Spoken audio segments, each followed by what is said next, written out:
Hey everybody, Mike Iaconelli here for Bass U Basics, and I'm here today to talk to you about picking the right size of a lure.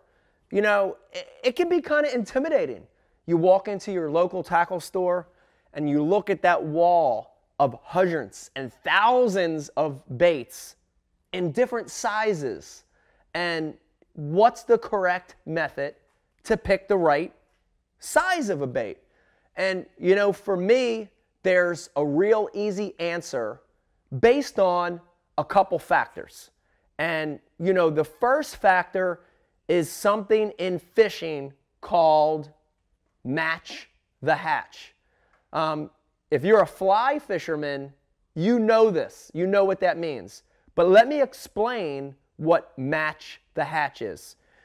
In bass fishing, we're always trying to imitate through color and through size the exact thing that that fish is eating naturally in the environment. So we're trying to learn and get a grasp on what is that bass eating in the environment. Is he eating small crawfish? Is he eating medium-sized bluegill? Or is that fish eating large shad? Are they eating bugs off the bottom? Are they chasing emerald shiners that are 3 inches long? The list goes on and on. So in the match the hatch theory, we're trying to pick a bait size based on the size of the forage that that fish is naturally feeding on. You know, so the first part of it is learning what that fish is feeding on. And it's real easy. We can do that real easily just through our phone, through our computer, by doing just real basic research on the lake we're going to. And, you know, I do that just with a Google search. And we can type in the name of your favorite lake, the name of the lake you're going to go fish, and then type in, what do bass on Lake X eat? Or what is the forage base in Lake X? And so without ever even going there, we can learn what that forage base is. We can learn the size, the shape, and the color of what those fish are going to eat.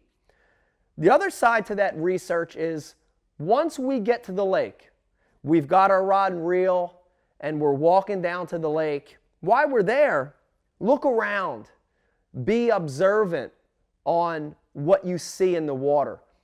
Look at the minnows swimming around the bank and look at their size. Look at the bluegill under a dock or a tree.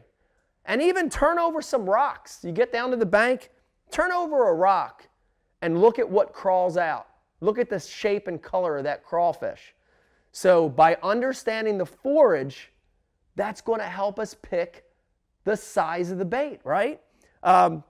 Here's some great examples, and we talked about crawfish. If those fish are feeding on crawfish, and we look and we get an understanding that those crawfish are about 4 inches long, and they have a very greenish tint to them with just a little bit of purplish blue. That's going to help me key in on not just the color, but the size of the bait. And this is a crawfish style plastic that's 4 inches, and it matches exactly what those fish are feeding in on. On the other side of the spectrum, if we get to a place where they're eating really large shad, something like gizzard shad, then we know we want to increase the size of our bait. Welcome to Bass University TV, an online video training course where you'll learn champion bass fishing techniques from pro anglers Pete Glusek, Mike Iaconelli, and their talented special guests. From on the water to in the classroom, you'll learn sound techniques and strong fundamental bass fishing skills. Watch hours of video content on multiple topics at your own pace for a low monthly fee. Cancel at any time. Information is power in the sport of fishing, so learn from the very best. Subscribe to Bass University TV today.